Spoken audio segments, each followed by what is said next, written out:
Nama saya Gabriela Yemima, sekarang dari kelas 11 IPA 3. Sekarang saya akan melakukan praktikum biologi tentang difusi dan osmosis.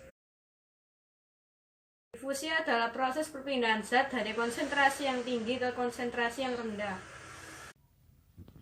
Alat dan bahan yang dibutuhkan untuk proses ini adalah air panas sebanyak 200 ml, air dingin sebanyak 200 ml, lalu 2 ikat teh celup, 2 gelas, dan handphone untuk stopwatch. Nah, lalu ini tabel pengamatan untuk proses difusi. Pertama-tama kita tuangkan air panas ke salah satu gelas.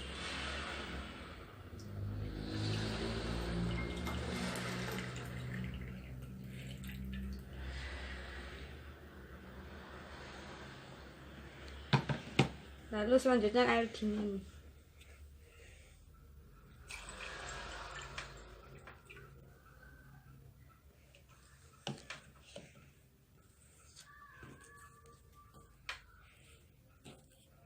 Lalu kita masukkan kedua teh ini.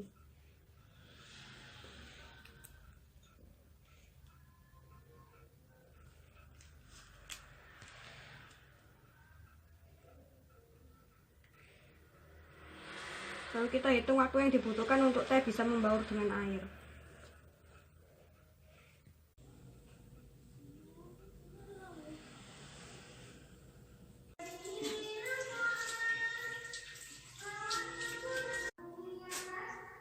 Nah, hasil yang kita dapatkan adalah teh yang dicelupkan di air panas lebih cepat larut di dalam air.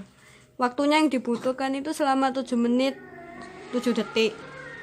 Lalu teh yang dicelupkan di air dingin juga bisa membaur di dalam air, tetapi waktunya lebih lama, yaitu 10 menit 14 detik. Teh yang dicelupkan di air panas juga warnanya lebih coklat daripada yang dicelupkan di air dingin. Hasilnya ini kita tulis di tabel pengamatan.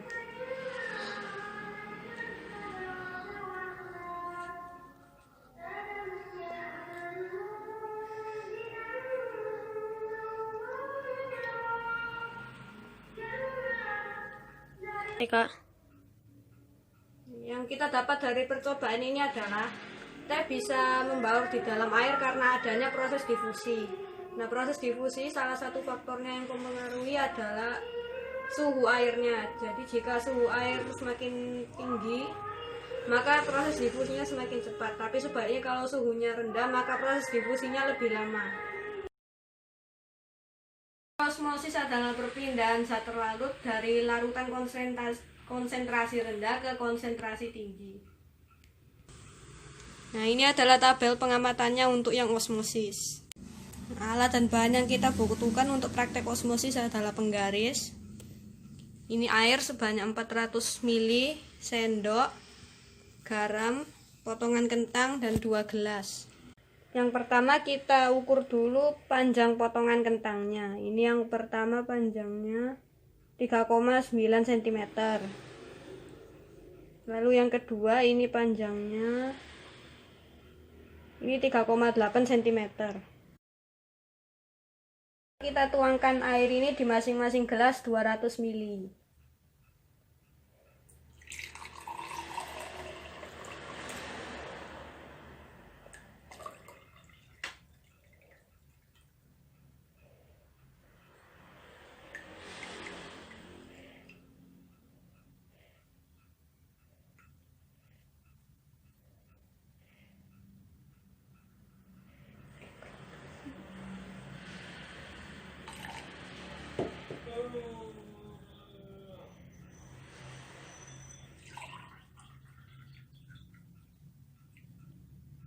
Lalu kita tambahkan garam sebanyak 2 sendok makan di salah satu gelas.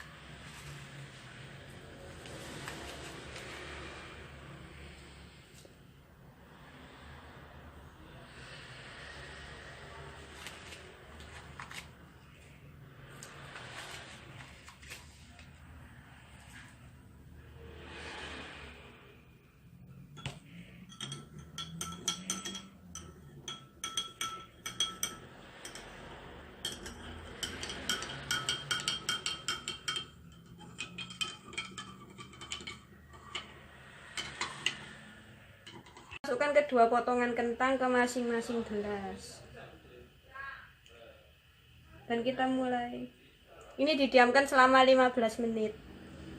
15 menit ini kentangnya kita ambil. Nah, ini yang ada yang dicelupkan di air biasa tadi.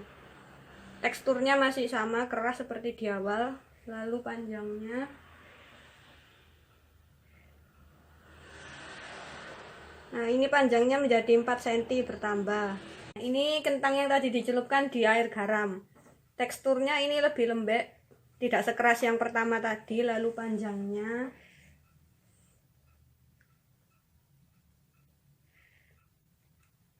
panjangnya menjadi 3,7 cm.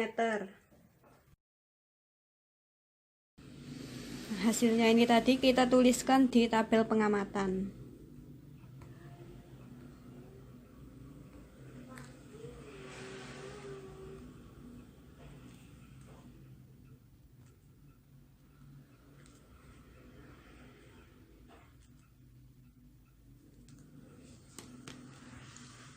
Kesimpulannya yang dapat diambil, kentang yang tadi dicelupkan di air biasa mengalami pertambahan panjang karena air bersifat hipotonis terhadap kentang. Lalu yang kentang yang dicelupkan di air garam tadi teksturnya menjadi lembek karena garam bersifat hipertonis terhadap kentang.